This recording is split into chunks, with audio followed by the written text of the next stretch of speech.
Even before Pearl Harbor plunged the United States into conflict, World War II had been going on in Europe for over 2 years. The Germans had already conquered France, the Low Countries, Norway, and Denmark, and consolidated power in Western Europe.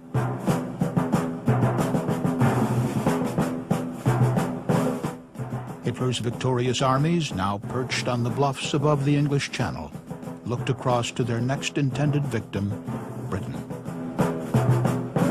But it was not to be. Outnumbered, but not outflown, RAF pilots turned back the Luftwaffe and won the Battle of Britain, convincing Hitler that an invasion was not feasible.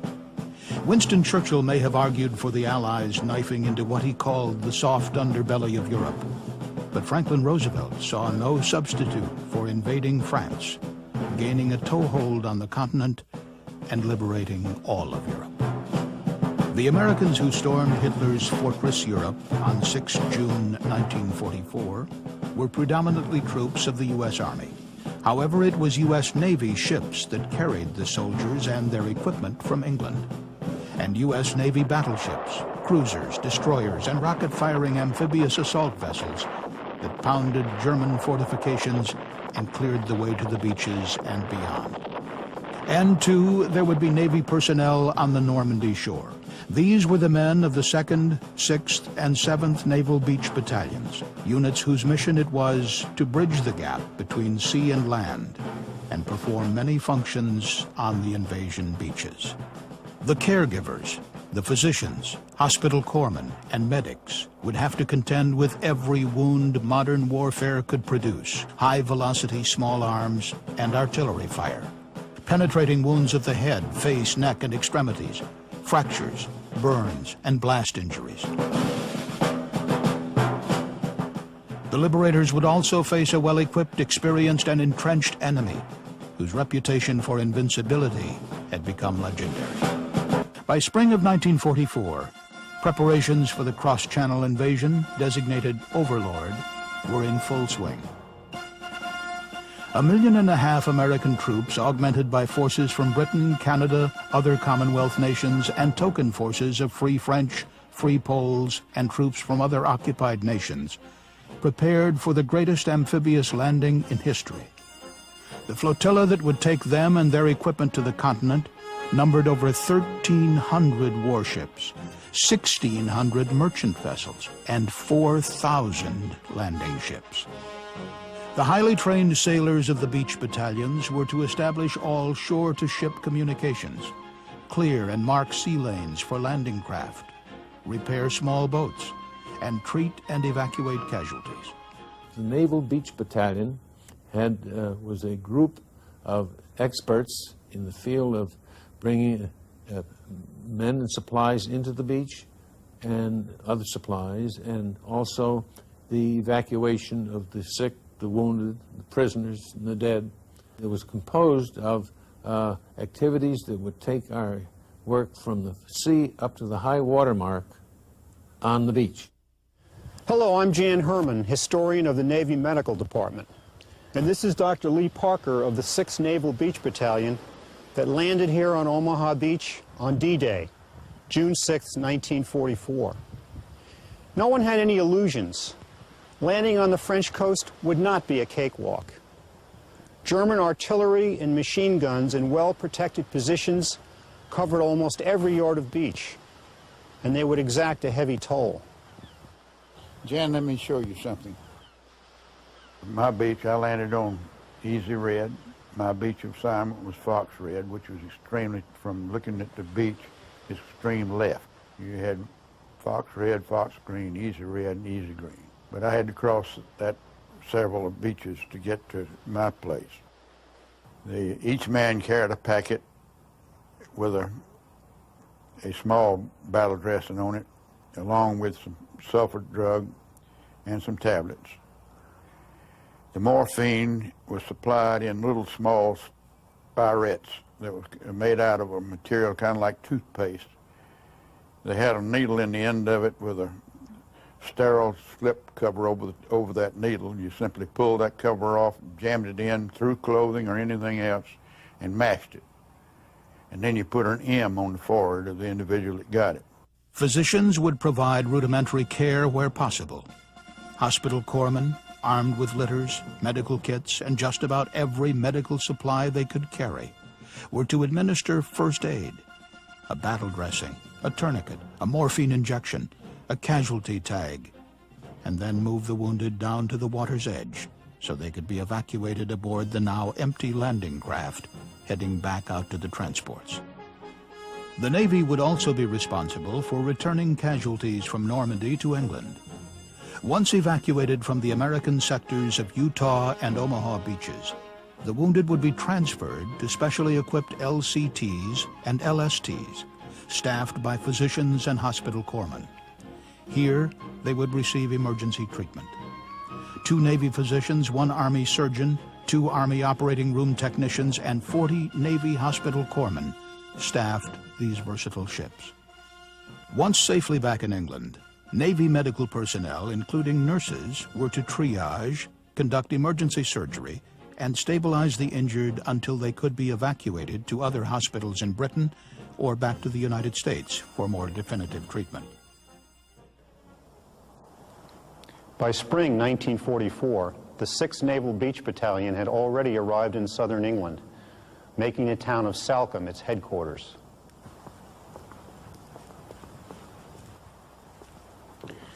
While there, Navy medical personnel continued to hone the skills they learned back in the States.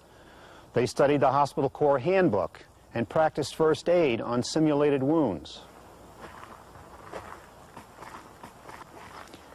Nevertheless, their medical training was rudimentary. Acquiring military skills for the actual landing took precedence.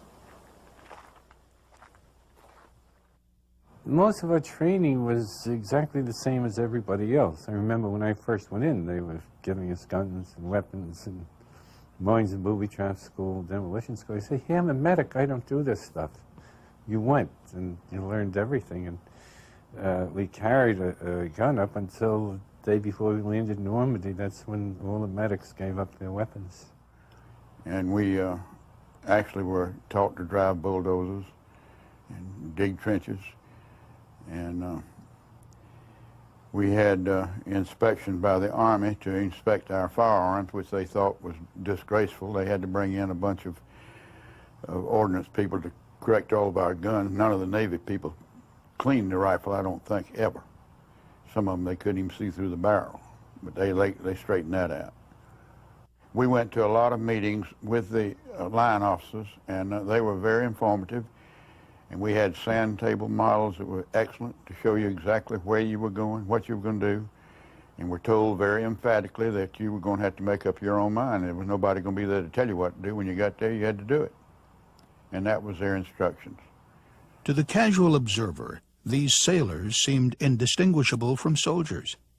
What would identify them was the painted gray band, a stenciled USN, and a painted red arc. I always tell when an Army man was walking down the company street or when a sailor was coming. They were dressed alike. The sailor had a peculiar swagger to his gait, and it was one that we knew who we were, where we were going, and what we were going to do, because we were very, very highly trained and very proud of our services. If preparations were meticulous for the greatest amphibious operation in history, training was completed, loaded on board 7,000 vessels. The enemy clueless. You know, we left the night of the 4th and got well out into the channel and were ordered to turn around because the weather was just too rough. And I remembered thinking, good Lord, have mercy. Those LCIs and LCTs that are going to cross in this weather, and here we're on a 25,000-ton transport that's rocking and rolling and pitching and bouncing. What in the world are those poor guys going through? The best-kept secret in the history of warfare was put on hold because of rough weather. When weather forecasters assured him things would improve, Supreme Allied Commander General Dwight Eisenhower said, "Okay, we'll go." And the Armada got underway. By dusk, LSTs, LCTs, LCIs, and every troop transport was out in the channel, escorted by minesweepers and destroyers. At Southampton, Navy Base Hospital Number 12, Nurse Helen Pavlovsky and her colleagues knew something was up.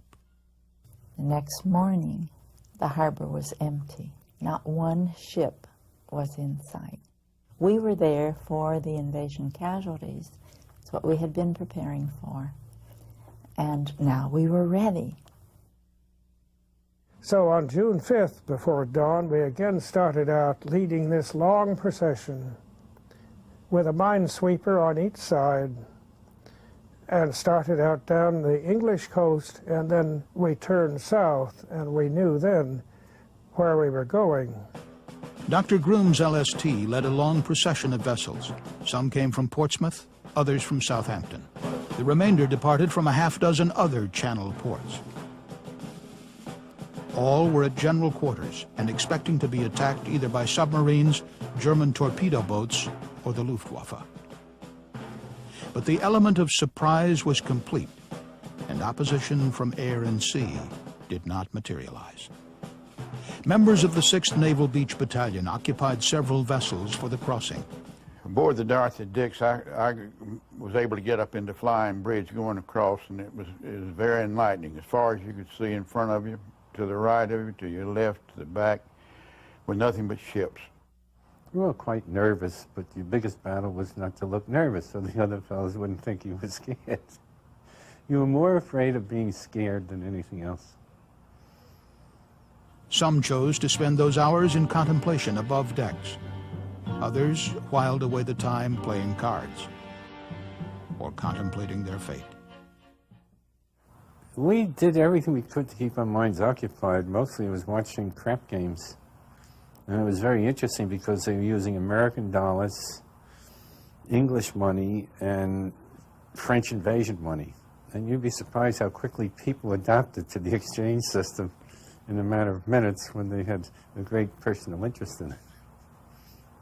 We were playing poker, and when I saw I had 5 aces, I knew it was time for me to, to give up and go and lay in the sack.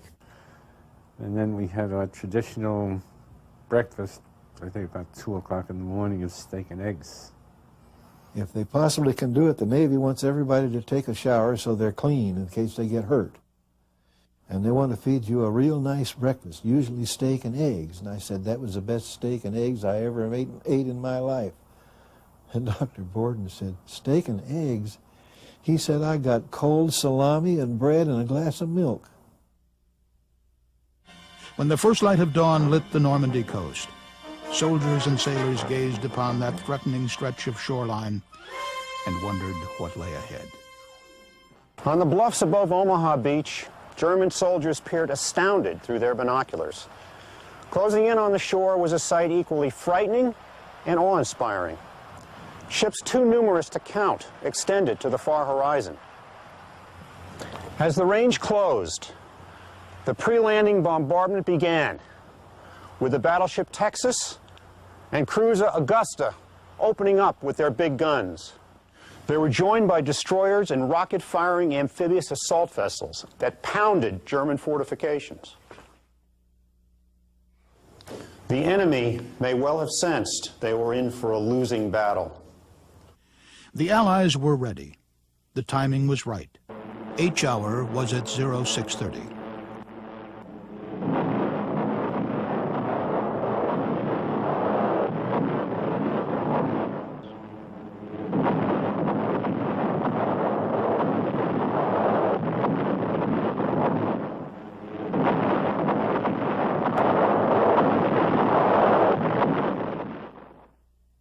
I heard the bombardment and saw the flashes and heard first the bombers coming over for the pre-bombardment. We had a ringside seat to a great spectacle. I understood that the Allied air forces had promised 10,000 sorties over that invasion beach, and I don't know how many they had, but they certainly bombed it. It was a flame for as far as you could see in either direction.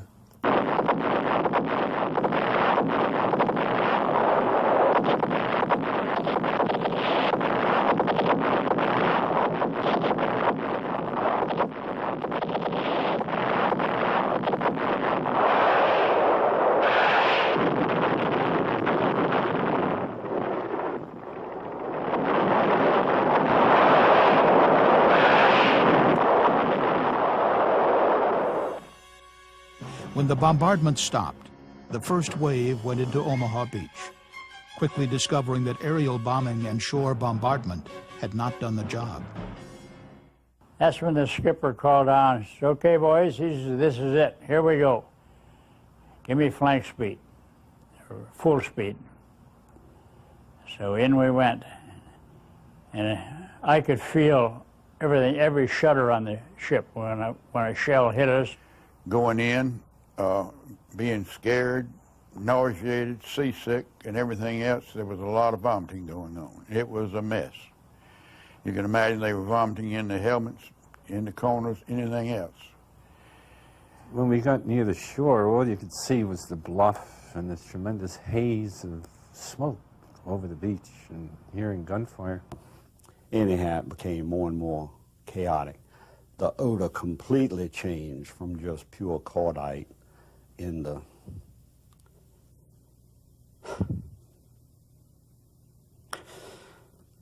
I can smell it now, into a mixture of burning marsh, burning bodies, just like when you drop a wool blanket in a burning trash can, same odor.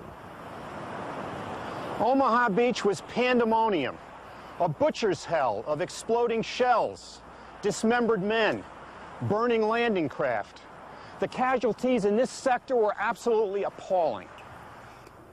And we took a armor-piercing shell right through the hawse pipe.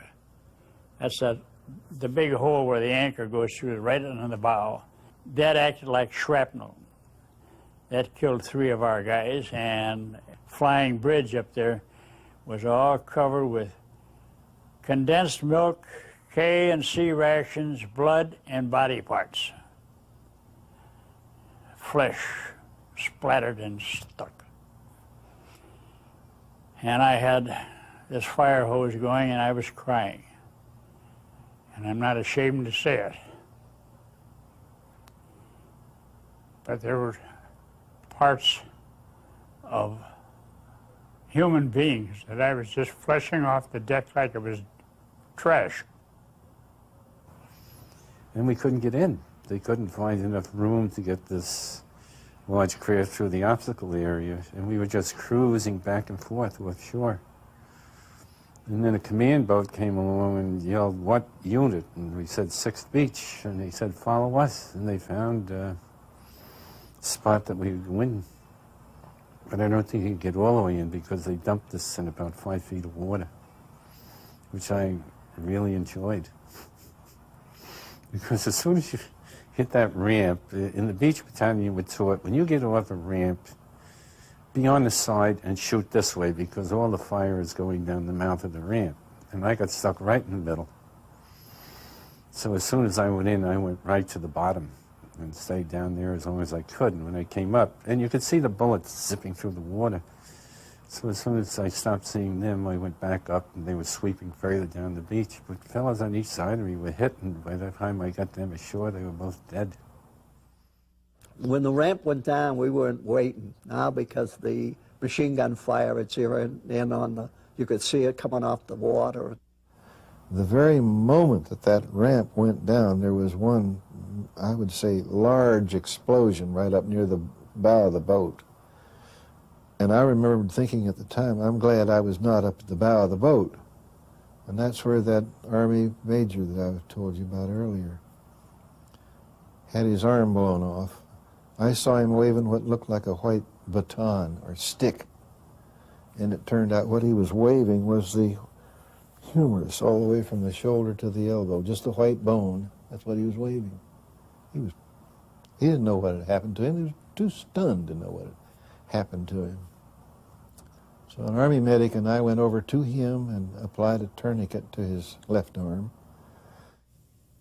So they were just sort of quiet, not yells, not take it easy, not that at all, but just see you, take care. And I remember my just muttering to myself, God, please help me, do it well. Oh, yes. I remember when we landed, I said, "Dear Lord, let me live to be 20, because my birthday was on the 29th, and we landed on the 6th. Everywhere were the dead, the dying, and the wounded. Plenty of business for the medical personnel of the 6th and 7th Naval Beach Battalions. The thing that was amazing as far as our getting to the beach was that we were told that we would have so many foxholes and bomb craters that we could jump in. Well, I never did see a single one. They missed that beach. We started getting hit with the 88s and machine gun bullet. And one of my best friends, Claire Mason, had got hit in the left arm, and boy, it was a bad one. So I took off a belt, and I put a hard tourniquet on it, on his arm, up around his muscle part there, and tightened it as far as I could. And I told him, I says, hang right on to this here, because I got to leave. So I left him, said goodbye to him, and left. I ran off the starboard ramp. It was partly blown off. It's weird walking down the beach and listening to these 88s go over you. They say you don't hear the one that gets you, but I heard a lot of them. I was at the back of the stretcher. I dove to the right. Rick dove to the left.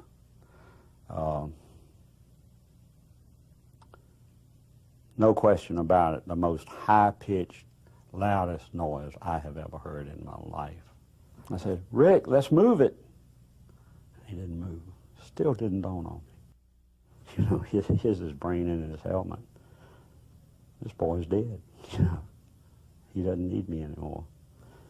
I sprung up. I had never cursed in my life. Never. Not a F, not a D. And I looked at the hillside, which was very smoky, dark green, and I screamed out with tears streaming, God damn you, everyone. While the infantry, supported by naval gunfire, gradually silenced the German strong points, Beach Battalion doctors and corpsmen stabilized patients in hastily thrown together aid stations beneath the bluffs. It was right at the high tide mark, still on the sand.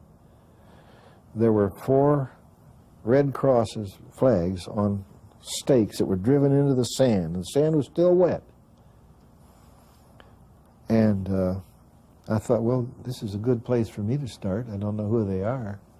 I found out that it was an Army aid team, all Army medics and an Army doctor.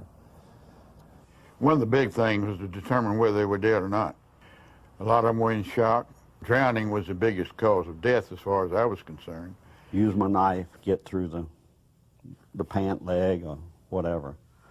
Dust it with 2 or 3 packets of sulfur powder. Jam them with morphine, fill out the tag, get them on a ship, get them offshore. It was my job. One particular casualty, he was right at the end of there, and he kept asking for help, and there was no help you could give him. In other words, it was it. Complicating their job was the loss of medical supplies being brought ashore by landing craft. The ability to use your talents, there was not much use of that. You had a pair of scissors if you were going to do an amputation, that was it. And here I am with all these guys. I'm left with no medical equipment or supplies of any kind, not even morphine syrettes, thank you, no bandages, no nothing. And I'm looking after them. I don't know what I was supposed to do, but I stayed with them. I think that a lot of these pharmacist mates and corpsmen that were with us hadn't been around too many bodies. I mean, this is something that you're not thrown with 200 or 300 dead people at one time and like it. Along about daybreak, we had the first opportunity to see what we were doing and take these litter cases down to wherever the waterfront happened to be, you know, the tidal front right at that moment, and try to get them aboard landing craft that were coming in. We had to wait while the landing craft came in and it unloaded, and there's still mortar fire going on, but no more small arms fire. Basically, I spent D-Day doing, as long as it was daylight, was moving casualties into any vehicle that was unloading. You know, usually at anything unloading, there's a seaman or something up at the bow to help folks get off. And I was saying, hang on just for one more. He's just right over here, just one more. Meanwhile, LSTs hovering offshore out of range received the casualties. Doctors who stayed aboard LSTs and treated casualties evacuated from the beach were better equipped, but were no less hampered by cramped facilities. I had an operating room, which was the officer's ward room. It was equipped for amputations and that sort of things. And I was reluctant to make the decision to amputate a leg or an arm if I thought there was any remote possibility of the man being able to regain it. Our job was simply one of maintaining life support and getting them back in the best shape we could to deliver them to the ambulances ashore. And that's what we did. It was just a horrible thing to experience, but also the need to take care of them superseded anything else. So we worked hard. There were large numbers of casualties coming in. We worked. Nobody even thought about stopping to eat or rest. Rest was allotted by order after several days. Food was brought into the operating room theater so that when we had a chance, we'd grab a bite to eat. Everybody was busy, and everybody wanted to be busy as long as there was work to do. No one wanted to stop. So finally, they had to order us to bed. On D+1, the two beach battalions assigned to Omaha Beach, the 6th and 7th, were well established, and the chain of evacuation from shore to sea was functioning according to plan. 3 days later, Army transports taking off from hastily constructed strips atop the bluffs began evacuating wounded by air. 17 days after the initial landings at Normandy, the casualty evacuation system was working so smoothly that the naval beach battalions returned to England. Each one of us has a little phase in this whole story, and it's going to be completely a different type of a sensation. You never see the whole picture. You don't even see a fraction of the picture. All you see is your picture. It's bad to see a 17-year-old come up with a loss of a leg, loss of an arm, certainly loss of life. War is hell. It's not to be glorified in any way. And I think the more that we can stress that point to people, that it's most important. We didn't do anything that we were not supposed to do. We did what we had to do. Except for being so everlastingly grateful for having lived through it. I'll never forget the fact that there were so many of the guys in my outfit that didn't have that much good fortune. There on that wall I saw the name of my good chief and some of my men. And I must say I was proud to have worked with them and known men like that that gave their lives that others might survive. You wake up and start thinking. And you wonder why you survived. Because so many very good guys left. I've been a family physician for 45 years. I've delivered 2,000 babies. I'll borrow from Churchill now. D-Day was the greatest moment of my life. Dr. Parker, let's go visit some old friends.